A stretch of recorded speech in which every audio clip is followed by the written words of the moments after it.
Semua tepuk tangan bersama-sama Bapak besar. Hey.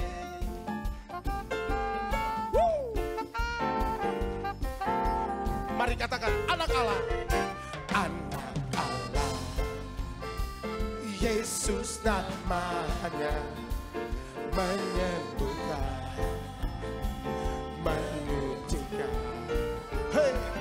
Bahkan mati tebus dosaku, kubur kosong membuktikan Dia hidup. Sekali lagi katakan anak Allah. Anak Allah. Hey. Yesus namanya menyembuhkan, amin, menyucikan,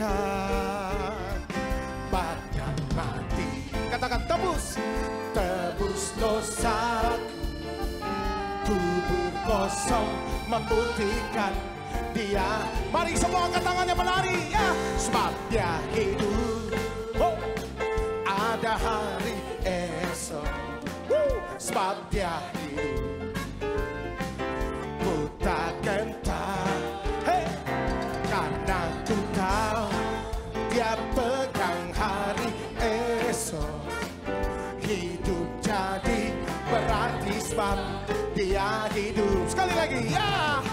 Anak Allah, Yesus namanya. Katakan menyembuhkan, oh, menyucikan, amin, haleluya. Bahkan mati tebus dosaku, kubur kosong membuktikan Dia. Mari semua lambaikan tangannya. Sebab Dia hidup, oh, ada hari esok. Sebab Dia hidup, ku takkan tahu, karena ku tahu Dia pegang hari esok. Hidup jadi berarti sebab Dia hidup. Come on! Sebab Dia hidup, ada hari esok. Sebab Dia hidup, ku takkan tahu, karena ku tahu Dia pegang hari esok. Hidup jadi berarti sebab Dia hidup, ya. Hidup jadi berarti sebab Dia hidup. Sekali lagi ya.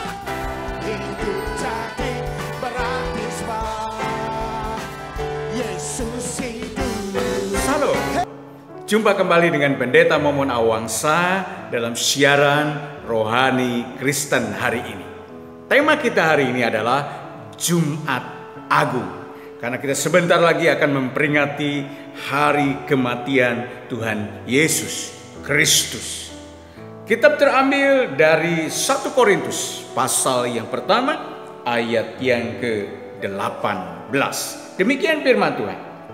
Sebab pemberitaan tentang salib memang adalah kebodohan bagi mereka yang akan binasa, tetapi bagi kita yang diselamatkan, pemberitaan itu adalah kekuatan Allah. Mari kita masuk dalam doa. Diberkatilah kiranya perenungan firman Bapa. Berikan iman yang kokoh dalam menjalani hidup percaya kepada Tuhan dalam dunia ini. Dalam nama Tuhan Yesus kami berdoa dan mengucap syukur. Amin.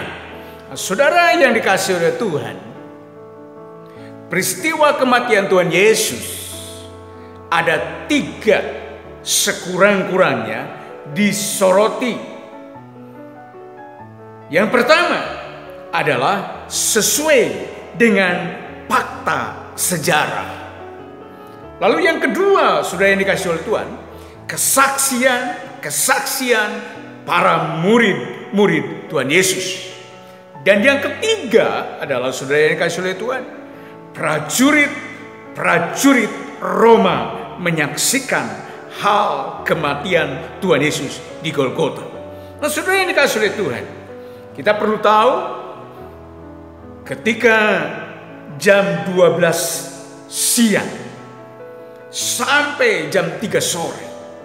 Maka terjadilah kegelapan meliputi daerah itu, saudara yang dikasihi oleh Tuhan. Matahari tidak lagi bersinar untuk menyinari wilayah daerah tersebut.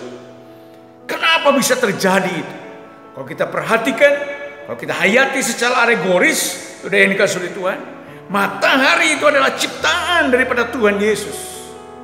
Maka ketika Tuhan Yesus disalibkan, maka matahari tidak mampu menyinari wajah daripada Tuhan Yesus. Maka kegelapan menutupi daerah tersebut dengan kuasa daripada Tuhan Yesus. Maka kegelapan terjadi dari jam 12 sampai jam 3 sore. Itu yang pertama.